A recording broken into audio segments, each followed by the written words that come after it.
আসসালামু আলাইকুম ওয়ারাহমাতুল্লাহি ওয়া বারাকাতুহু। বহু বছর আগের কথা, বাগদাদ শহরে বাস করতেন এক নেককার বান্দা, যার নাম ছিল আব্দুল্লাহ। তার জীবন ছিল দারিদ্র্যের এক জীবন্ত প্রতিচ্ছবি, কিন্তু তার হৃদয় ছিল ঈমানের আলোয় উদ্ভাসিত। বাগদাদের সুউচ্চ মিনারগুলো থেকে যখন ফজরের আজান ভেসে আসতো, আব্দুল্লাহর দিন শুরু হতো আল্লাহর নাম নিয়ে। তার ছোট্ট জীর্ণ কুটিরে, সেখানেই তিনি তার স্ত্রী ফাতিমা এবং দুই নিষ্পাপ সন্তানকে নিয়ে বসবাস করতেন। আব্দুল্লাহর পেশা ছিল সামান্য কাঠমিস্ত্রির কাজ।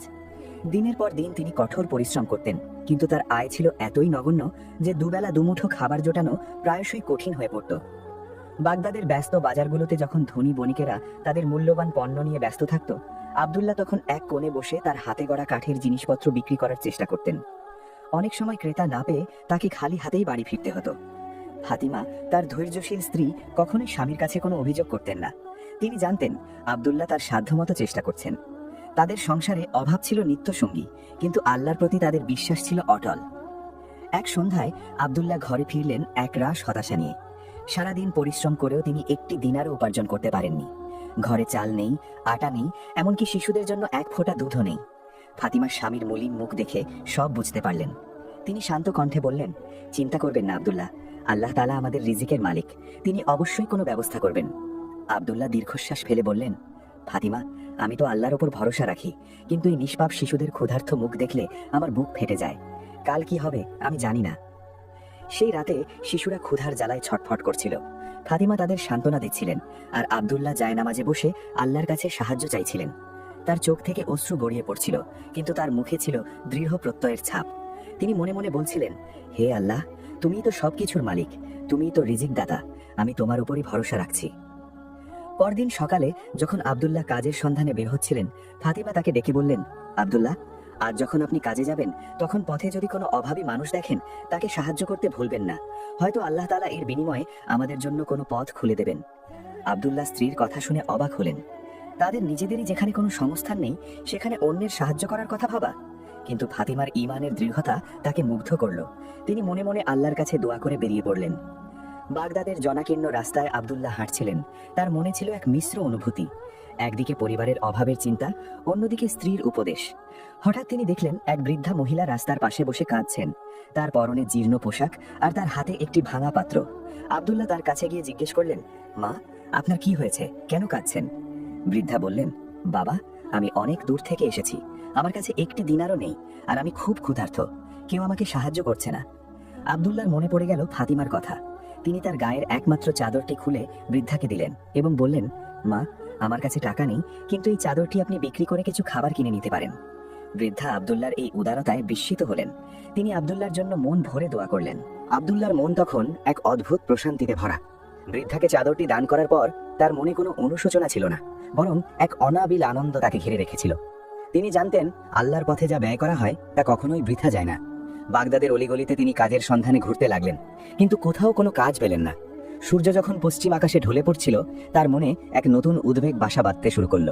ঘরে তার ক্ষুধার্ত স্ত্রী ও সন্তানরা অপেক্ষা করছে, আর তার হাতে কোনো উপার্জন নেই।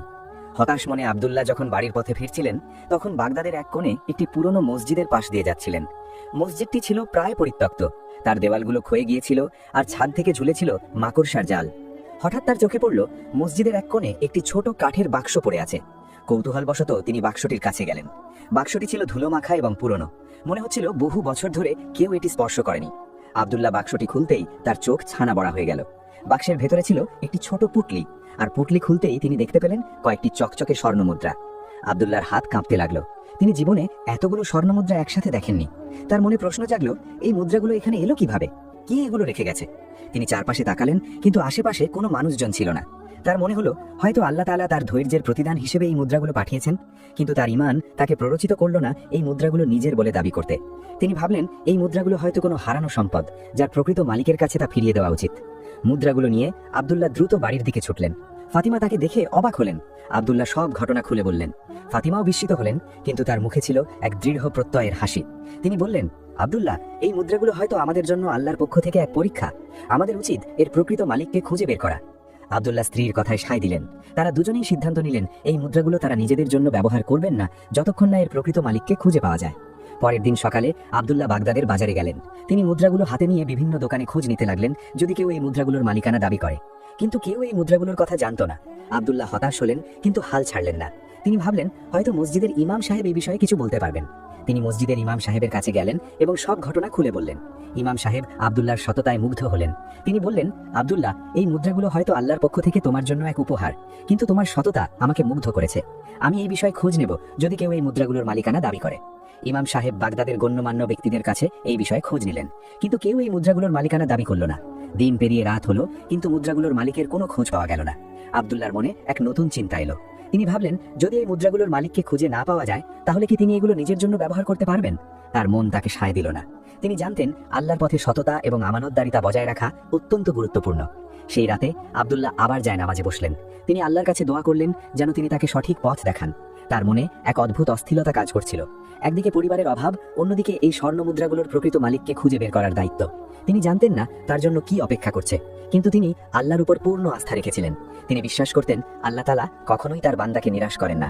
বাগদাদের অলিগলিতে তিনি আরও কয়েকদিন মুদ্রাগুলোর মালিকের সন্ধানে ঘুরলেন। মসজিদের ইমাম সাহেবও তার সাধ্যমতো চেষ্টা করলেন, কিন্তু কোনো ফল হলো না। আব্দুল্লাহর পরিবারের অভাব তখন চরমে পৌঁছেছে। শিশুরা ক্ষুধার জ্বালায় কান্নাকাটি করছে, ফাতিমার চোখেও জল, কিন্তু আব্দুল্লাহর মুখে তখনও দৃঢ়তার ছাপ। তিনি প্রতি মুহূর্তে আলহামদুলিল্লাহ বলছিলেন, কারণ তিনি বিশ্বাস করতেন আল্লাহ তাআলা যা করেন ভালোর জন্যই করেন। একদিন সকালে যখন আব্দুল্লাহ কাজের সন্ধানে বের হচ্ছিলেন, ফাতিমা তাকে দেখে বললেন, আব্দুল্লাহ, আমরা আর কতদিন এভাবে থাকবো? শিশুদের ক্ষুধার্ত মুখ দেখলে আমার বুক ফেটে যায়। আল্লাহ কি আমাদের দিকে তাকাবেন না? আব্দুল্লাহ স্ত্রীর হাত ধরে বললেন, ফাতিমা, ধৈর্য ধরো। আল্লাহ তাআলা ধৈর্যশীলদের ভালোবাসেন। এই স্বর্ণমুদ্রাগুলো আমাদের জন্য এক পরীক্ষা। আমরা যদি এই পরীক্ষায় উত্তীর্ণ হতে পারি, তবে আল্লাহ অবশ্যই আমাদের জন্য উত্তম প্রতিদান দেবেন। ফাতিমা স্বামীর কথায় কিছুটা সান্ত্বনা পেলেন, কিন্তু তার মনের কোণে তখনও একরাশ উদ্বেগ। আব্দুল্লাহ সেদিন বাগদাদের এক ধনী বণিকের বাড়ির পাশ দিয়ে যাচ্ছিলেন। বণিকটি তার বাড়ির সামনে দাঁড়িয়েছিল, আর তার মুখে ছিল একরাশ দুশ্চিন্তা। আব্দুল্লাহ তার কাছে গিয়ে জিজ্ঞেস করলেন, হে বণিক, আপনার কি হয়েছে? আপনাকে